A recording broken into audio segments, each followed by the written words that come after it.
January 26th, 1945. Frozen fields near Holtzwihr, France. 6 German tanks and 250 elite mountain troops advanced across the snow, expecting to crush a handful of exhausted Americans. Instead, they met one boy, a 9-year-old Texan, barely 110 pounds, standing alone on top of a burning tank destroyer that could explode at any second. From his elevated position, he unleashed a storm of fire from a .50 caliber machine gun, holding back an entire German company for over an hour. The battlefield was hell snow, turning black from smoke, the air filled with fire and shrapnel. When his ammunition ran out, he called artillery. On his own position, artillery shells exploded just 50 yards away, but the Germans couldn't advance.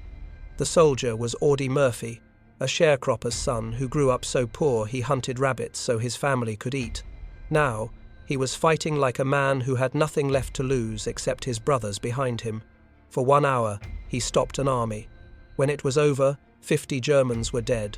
The rest fled. Who was this farm boy turned warrior? How did a 9-year-old without fear hold back 6 tanks and 250 men and survive? And how did his courage on that frozen field change not just a battle, but the meaning of heroism itself? Let's relive the day Germany learned what one soldier could do alone. January 26, 1945. 2:20 p.m. The frozen fields outside Holtzwihr, France. Through the smoke and chaos of battle, something impossible was happening. A single American soldier atop a burning tank destroyer was systematically destroying an entire German company's advance. The elite mountain troops of the 2nd Gebirgs Division, veterans transferred from Norway specifically for this offensive, were being stopped cold by what appeared to be a boy who couldn't weigh more than 50 kilograms. Behind the German lines, 6 tanks, Panzer IVs and tank destroyers that had crushed resistance across Europe, sat immobilized, their commanders too shocked to advance without infantry support that was being methodically cut down by a single American. The 250 men of the reinforced German company had walked into what Wehrmacht tactical doctrine said was impossible. One soldier holding a position against an entire combined arms assault. The mathematics were stark. 40 exhausted Americans against 250 elite German mountain infantry and 6 tanks. By every principle of military science, the American position should have been overrun in minutes. Instead, for one impossible hour, 2nd Lieutenant Audie Murphy would rewrite the rules of warfare. The path to that burning tank destroyer began in the cotton fields of Hunt County, Texas, where Audie Murphy was born on June 20th, 1925, to impoverished sharecroppers. The 6th of 12 children, Murphy's childhood was defined by crushing poverty and responsibility. His father abandoned the family when Audie was 12. His mother died of endocarditis and pneumonia in 1941, leaving the 16-year-old as primary provider for his younger siblings. "If I don't hit what I shoot at, my family doesn't eat tonight," young Murphy had told his neighbour Monroe Hackney, explaining his uncanny marksmanship. The boy could drop a running rabbit at 50 yards with a .22 rifle that most people couldn't hit a barn with. Each bullet cost money the family didn't have. Each miss meant empty stomachs. Under such pressure, Murphy developed a shooter's eye that would later terrify German soldiers across 3 countries. When Pearl Harbor was attacked, Murphy saw his chance. The military offered steady pay, 3 meals a day, and the ability to send money home to support his siblings. But even joining proved difficult for the undersized teenager.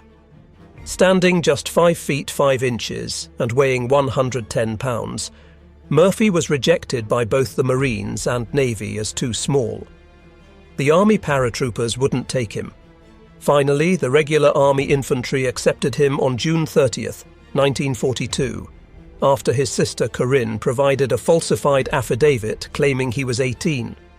Private First Class David Mouse McClure, who went through basic training with Murphy at Camp Walters, Texas, later recalled, "We all thought he was a mascot at first. This kid who looked about 14 and weighed nothing. The drill sergeants rode him mercilessly, called him Baby. But there was something about his eyes. When he was on the rifle range, those baby blue eyes went cold as winter. He never missed. Not once. Murphy's transformation from Texas farm boy to lethal soldier began during the invasion of Sicily in July 1943. Company B, 15th Infantry Regiment, 3rd Infantry Division, landed at Licata as part of Patton's 7th Army. In the mountains of Sicily, Murphy discovered something that would haunt him forever. He was exceptionally good at killing. His rural upbringing had taught him to move silently, to use terrain for concealment, to shoot quickly and accurately. Near Palermo, when his unit was pinned down by machine gun fire, Private Murphy worked his way around the enemy position, eliminated the crew with grenades, and turned their weapon on retreating forces. Captain Paul Harris recommended him for the Bronze Star, writing, "This soldier displays a natural aptitude for combat that is extraordinary in one so young and inexperienced." The Italian campaign transformed Murphy from good soldier to legendary warrior.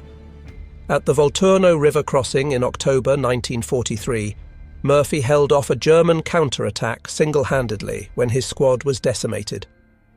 Using a borrowed sniper rifle, he killed 5 German soldiers at ranges exceeding 300 yards. For this action, he received the Distinguished Service Cross.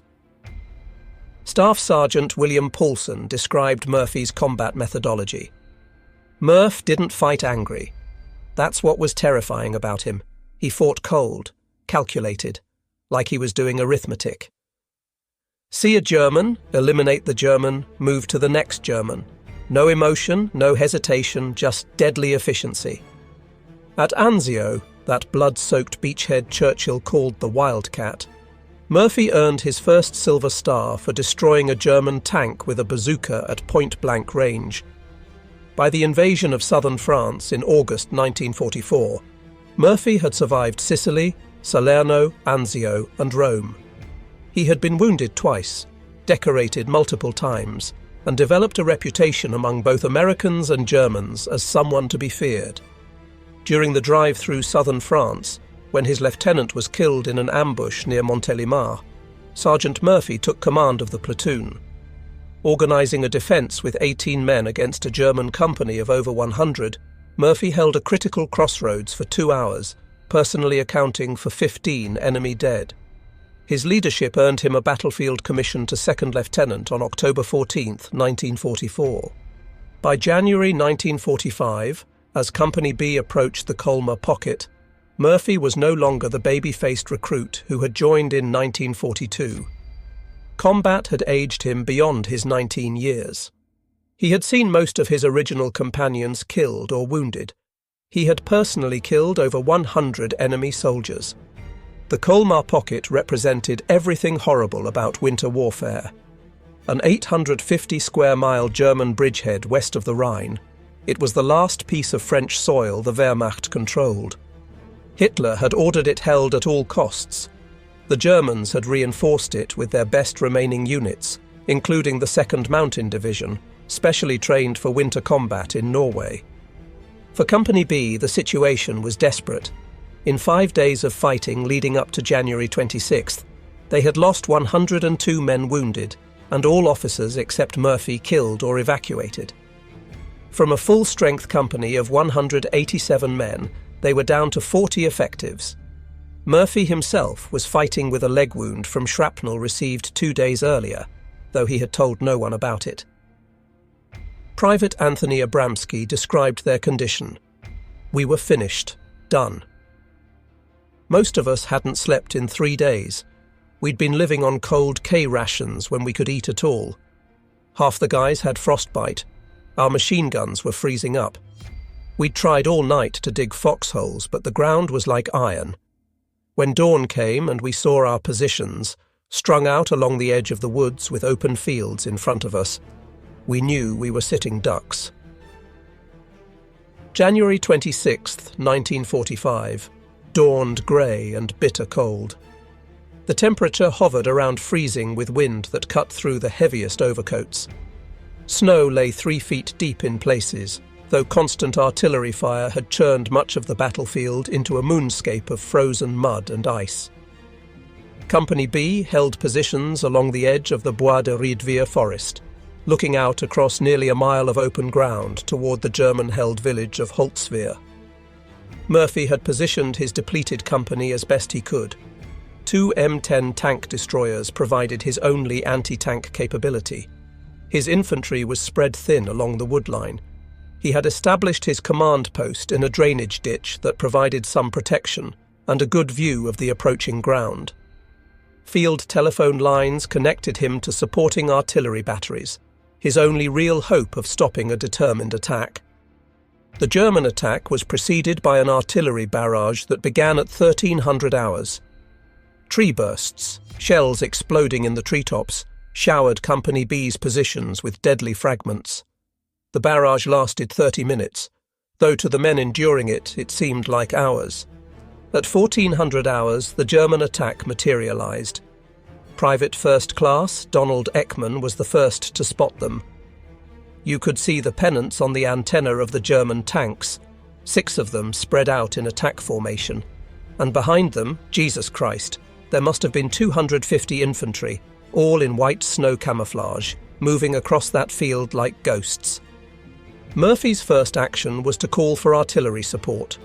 But artillery alone wouldn't stop this attack. The Germans were too spread out, too numerous, and moving too fast. At 600 yards, the M10 tank destroyers opened fire. Their first shots missed. The crews were exhausted and cold-numbed. Return fire from the German tanks was immediate and devastating. An 88mm shell struck the rear M10 squarely in the turret. The tank destroyer burst into flames, its crew scrambling out and running for the woods. The forward M10, attempting to maneuver for a better firing position, slid sideways into a drainage ditch, its tracks unable to find purchase on the frozen ground. Its crew abandoned it and retreated. At approximately 1420 hours, with both tank destroyers out of action and German infantry closing to within 200 yards, Murphy made the decision that would earn him the Medal of Honor. He ordered his remaining men to fall back to prepared positions in the woods, but he himself didn't retreat. Instead, Murphy ran through the artillery fire to the burning M10 tank destroyer. The vehicle was fully engulfed in flames at the rear, where the 88mm shell had ignited its fuel and ammunition. Black smoke poured from the hull. The heat was intense enough to be felt from 30 feet away. At any moment, the remaining ammunition could explode, turning the vehicle into a massive bomb. Murphy climbed onto the tank destroyer and manned its .50 caliber M2 Browning machine gun. From this elevated position, he had a clear field of fire across the approaching German formations. But he was also completely exposed, a single figure silhouetted against the sky, with no cover except the smoke from the burning vehicle beneath him. Private First Class Anthony Abramski watched from the woodline. I saw Lieutenant Murphy climb on top of the burning tank destroyer while bursts of machine gun fire were heard. Pistol fire from the advancing infantry battered against the hull and tread. It was the greatest display of guts and courage I have ever seen. The M2 Browning was a devastating weapon in skilled hands. It fired 550 rounds per minute with an effective range of 2,000 meters. Its half-inch bullets could penetrate light armor and tear human bodies apart. In Murphy's hands, it became an instrument of precise destruction. For the next hour, Murphy operated the heavy machine gun with extraordinary effectiveness. Throughout the engagement, he maintained telephone contact with supporting artillery, calling in fire missions dangerously close to his own position. The combination of his machine gun fire and the artillery he directed created a wall of steel that the German infantry could not penetrate. Sergeant Elmer Brawley observed from the wood's edge, "The German infantrymen got within 10 yards of Lieutenant Murphy, who killed them in the draws, in the meadows, in the woods, wherever he saw them." The environmental conditions made Murphy's stand even more remarkable. The frozen ground had prevented proper entrenchment. Visibility varied as overcast skies occasionally cleared. The extreme cold affected weapon performance and had left soldiers struggling with frostbite after days of continuous combat. Murphy's position on the M10 provided critical advantages that he exploited brilliantly. The tank destroyer sat at a slight elevation overlooking the German approach route, giving him commanding fields of fire. The 50 caliber's 2,000-meter effective range meant he could engage targets at maximum distance, while the burning vehicle's smokescreen prevented accurate German return fire. The German forces found themselves in an impossible tactical situation. Their tanks, expecting to overwhelm the weakened American position, discovered they could not advance without infantry support that Murphy was systematically destroying. Wehrmacht doctrine emphasized combined arms operations, and without infantry to protect them from close assault, the tanks were forced to withdraw rather than risk isolation. Technical Sergeant Maurice Wald, observing through binoculars from the battalion command post, later testified, "Murphy's fire was incredibly effective. He wasn't just spraying bullets. Every burst was aimed. He was picking off German infantry like he was at a shooting gallery. I saw him cut down an entire squad that was trying to flank our position." At approximately 1500 hours, after 40 minutes of continuous firing, Murphy's ammunition began to run low. The barrel glowed red from heat. The burning tank destroyer beneath him was settling into the ground as its tracks and road wheels melted. German infantry had worked to within 10 yards of his position. Private Charles Owen recalled, "We could hear the lieutenant's 50 starting to slow down. He was running out of ammo. Some of the Germans must have figured it out too because they started rushing forward. Murphy grabbed his carbine and started picking them off with that."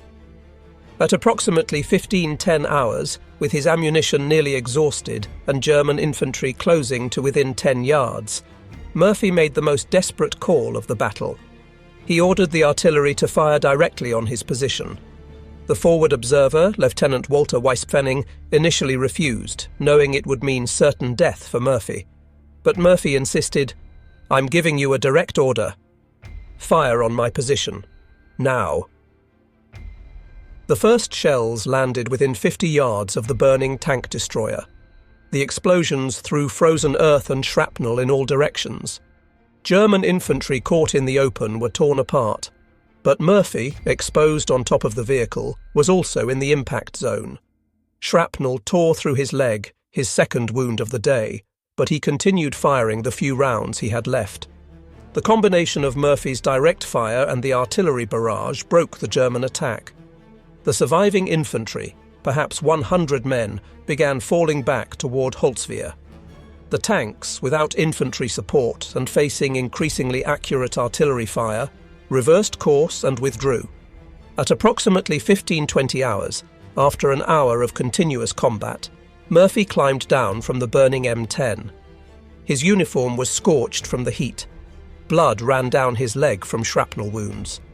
Behind him, the tank destroyer continued to burn, finally exploding 10 minutes after he abandoned it. The battlefield before him was devastating. German bodies lay scattered across the snow-covered fields. Military historians estimate 50 dead, with many more wounded. The surviving Germans were in full retreat, their officers unable to rally them for another assault. Murphy walked back to the woodline where his men waited. According to Private Abramsky, he was calm. Scary calm. He asked if we had any casualties from the artillery, made sure everyone was okay, then sat down and lit a cigarette like nothing had happened. His hands weren't even shaking. Perhaps the most striking aspect of historical documentation about this incident is the near-complete absence of German first-hand accounts. Despite extensive research in German military archives, the Bundesarchiv, and veteran organizations, no specific German soldier quotes, diary entries, or POW testimonies about Murphy's action have surfaced in accessible historical records. This silence is particularly notable given the engagement's intensity and the shock it must have caused among the attacking forces. Several factors explain this documentary gap. The German units involved suffered approximately 50 casualties from Murphy's actions alone, likely eliminating many potential witnesses. Wehrmacht division-level records from this period were often destroyed in the war's final months. The rapid German withdrawal following the failed attack, described in American records as disheartened by their lack of progress, suggests a demoralized force unlikely to document what they viewed as a humiliating tactical defeat. The German units have been identified through operational records. The 2nd Mountain Division provided the primary infantry force, supported by elements of the 708th Volksgrenadier Division and the 285th Assault Gun Battalion. These were elite formations. The mountain troops in particular were veterans with extensive combat experience, making their failure against a single defender all the more shocking to German tactical expectations. The 2nd Mountain Division's war diary for January 26th notes only, "Attack on American positions near Holtzwihr repulsed with heavy casualties. Enemy resistance heavier than expected." This terse entry belies what must have been happening among the German ranks. Elite mountain troops who had fought in Norway, Finland, and the Eastern Front had never encountered anything like this. A single soldier who seemed immune to fear, fatigue, and the basic human instinct for self-preservation. Post-war German military analysis included the battle in their study Verteidigung gegen Überlegenheit, Defense Against Superior Forces, published in 1965. The analysis identified several factors that contributed to their defeat: overconfidence based on numerical superiority, tactical inflexibility when the initial assault was stopped, and the failure of combined arms when tanks and infantry failed to coordinate effectively. The German forces never attempted another attack on Company B's position. That night, under cover of darkness, they withdrew from the sector entirely. Elite mountain troops who had been specifically brought from Norway for this offensive, soldiers who had never retreated in 4 years of war, withdrew without orders from their corps commander. The psychological impact of being stopped by a single American soldier was more devastating than the physical casualties. Murphy's stand at Holtzwihr had consequences far beyond the immediate tactical victory. The successful defence enabled the 3rd Infantry Division to maintain its hold on the critical Bois de Riedwihr forest, which dominated the approaches to Holtzwihr village. The German failure to break through meant the Colmar Pocket's days were numbered. Holtzwihr itself fell to the 30th Infantry Regiment the following day, January 27, 1945. Within weeks, the entire German bridgehead west of the Rhine had been eliminated, removing 50,000 German troops from the war and freeing Allied forces for the final assault into Germany. The engagement demonstrated that even elite German formations could no longer overcome determined American resistance, regardless of numerical superiority. General Jean de Lattre de Tassigny, commander of the French First Army, recognized the importance. The defense of the Holtzwihr approaches by the American 3rd Division, particularly the extraordinary action of Lieutenant Murphy, broke the back of German resistance in Alsace. The tactical lessons from Murphy's stand, particularly the effectiveness of combined artillery and automatic weapons in defense, influenced American tactical doctrine for the remainder of the European campaign. French recognition came through the 3rd Infantry Division being granted the right to wear the French Croix de Guerre. In 2000, a memorial was erected at the battle site, ensuring that French citizens would remember the young American who helped liberate their homeland. The official Medal of Honor citation, presented by Lieutenant General Alexander Patch on June 2, 1945, provides the military's formal recognition of Murphy's achievement. The citation's language, typically understated in military documents, struggles to capture the extraordinary nature of the action. He was alone and exposed to German fire from 3 sides, but his deadly fire killed dozens of Germans and caused their infantry attack to waver. For an hour, the Germans tried every available weapon to eliminate 2nd Lieutenant Murphy, but he continued to hold his position. The award ceremony near Salzburg, Austria, brought together surviving members of the 3rd Infantry Division to witness their comrade receive the nation's highest military honour.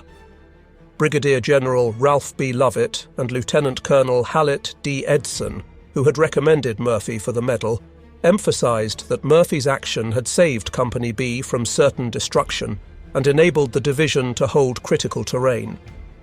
Murphy's reluctance to view his actions as heroic remained consistent throughout his life. When asked why he had climbed onto the burning tank destroyer, his response was characteristically direct. "They were killing my friends." It was not a heroic act. I figured if one man could do the job, why risk the lives of others? Murphy's post-war struggle with what was then called battle fatigue, now recognized as PTSD, makes his story particularly relevant to modern understanding of combat's psychological toll. He suffered from chronic insomnia, recurring nightmares, and hypervigilance that led him to sleep with a loaded pistol under his pillow. Eventually, he moved to sleeping in his garage with the lights on, unable to tolerate darkness that reminded him of night combat. "I remember the experience as if I do a nightmare. A demon seemed to have entered my body," Murphy wrote about his combat experiences. His willingness to speak publicly about these struggles led to legislation creating the Audie L. Murphy Memorial VA Hospital in San Antonio in 1973, 2 years after his death in a plane crash at age 45. Murphy's first marriage to Wanda Hendricks lasted only 16 months, destroyed by his PTSD episodes. Hendricks later described, "He was two people. During the day, he could be charming, funny, generous. But at night, he became someone else. He'd patrol the house with a loaded gun.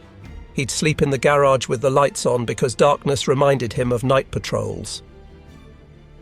Despite his own struggles, Murphy became an early advocate for veterans suffering from combat-related psychological injuries.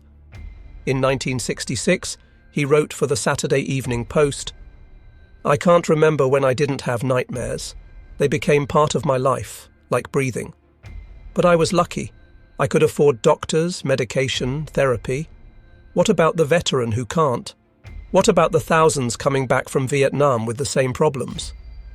Murphy's effectiveness at Holtzwihr was amplified by the weapons systems he employed. The M2 Browning .50 caliber machine gun, designed by John Browning in 1918, was arguably the finest heavy machine gun of World War II.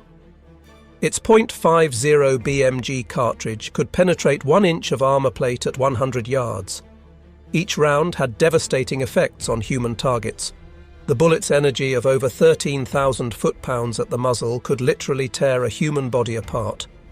The M10 tank destroyer carried 51 rounds of 3-inch ammunition in its hull, along with 1,000 rounds of .50 caliber ammunition and 300 gallons of gasoline. When the German 88mm shell struck, it ignited the fuel, creating a fire that reached temperatures exceeding 1,000 degrees Fahrenheit. The fact that the vehicle burned for over an hour without a major explosion was miraculous. Murphy was essentially standing on a bomb with a lit fuse. The artillery support Murphy directed was equally crucial. The 105mm howitzers could fire a 33-pound high-explosive shell over 11,000 meters. Each shell created a blast radius of 50 meters, with shrapnel lethal to 200 meters. Murphy's ability to adjust this fire to within 50 yards of his own position, danger close by any standard, multiplied his combat power exponentially. Military scientists have attempted to calculate the probability of Murphy's survival at Holtzwihr.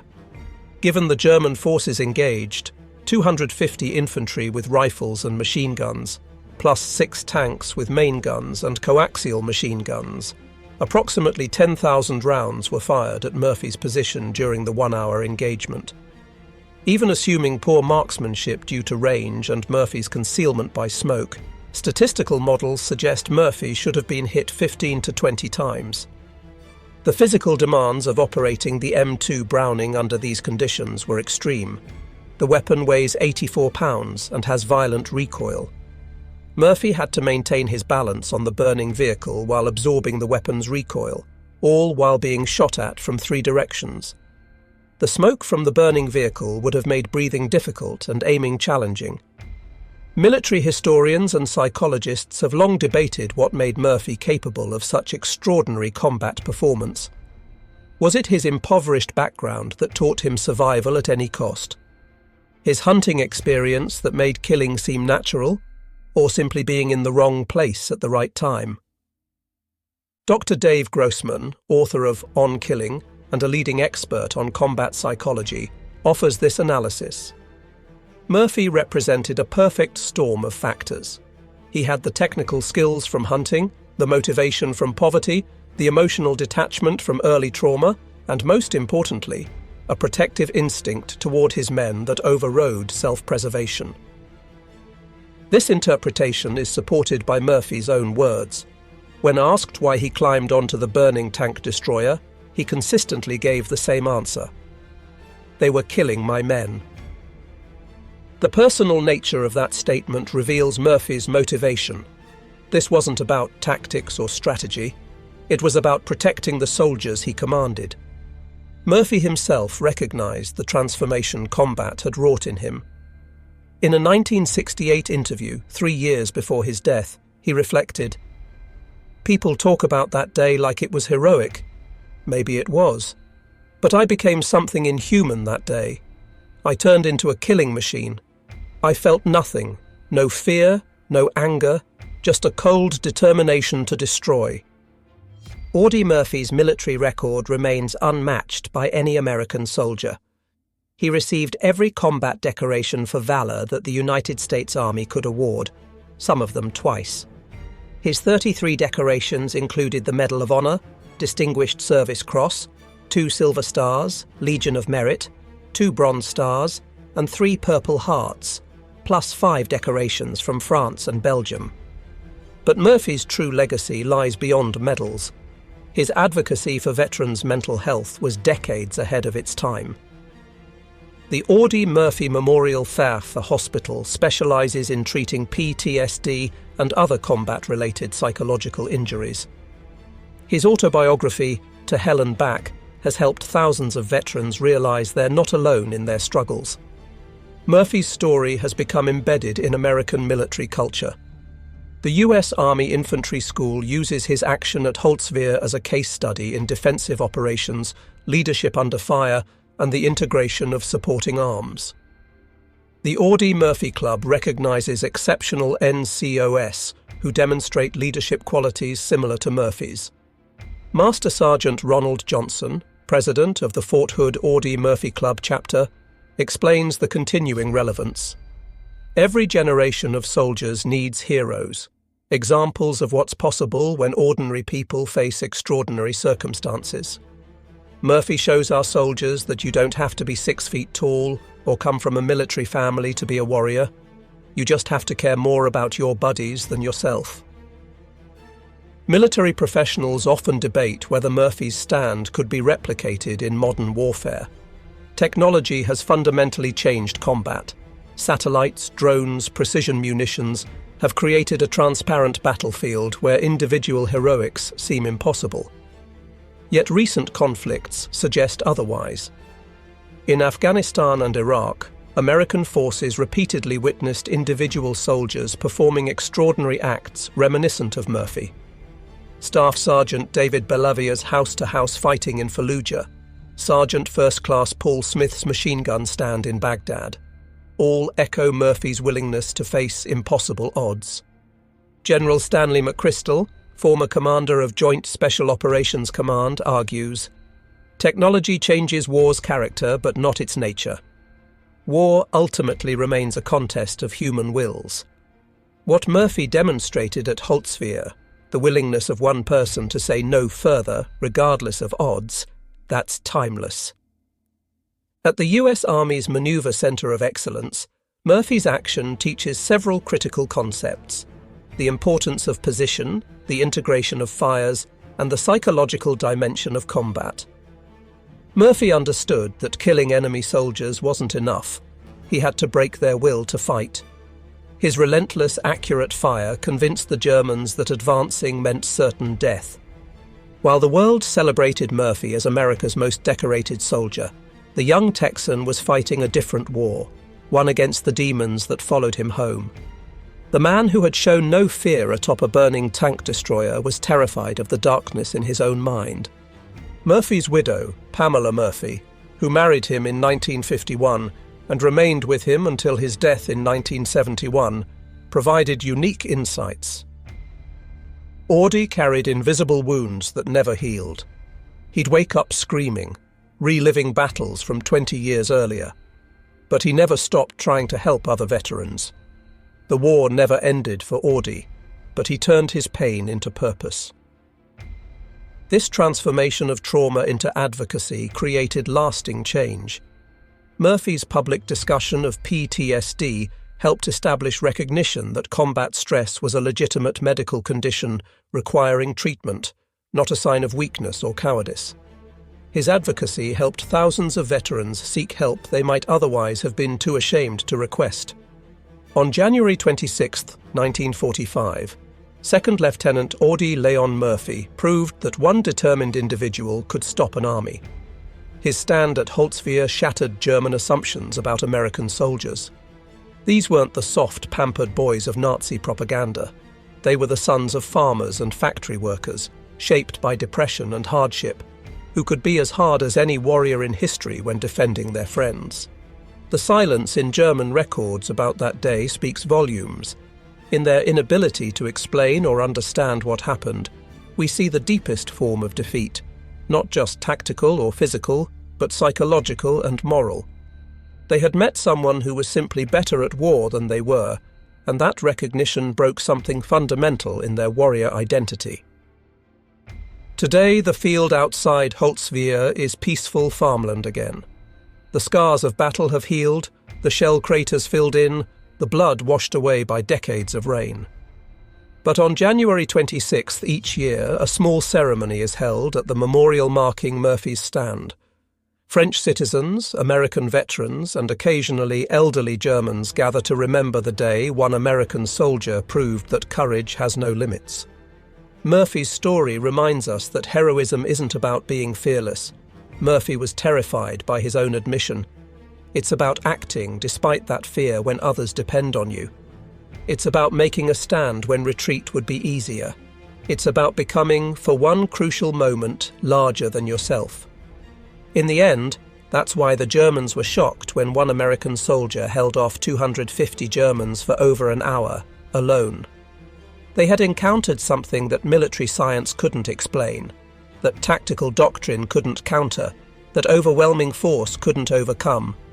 The unconquerable human spirit embodied in a 110-pound Texan who would rather die than let his friends be killed.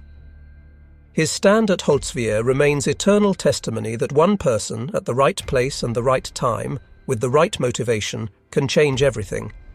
The boy who hunted rabbits to feed his family became the man who stopped an army to save his friends. In war, as in life, that transformation from the ordinary to the extraordinary remains the most shocking truth of all.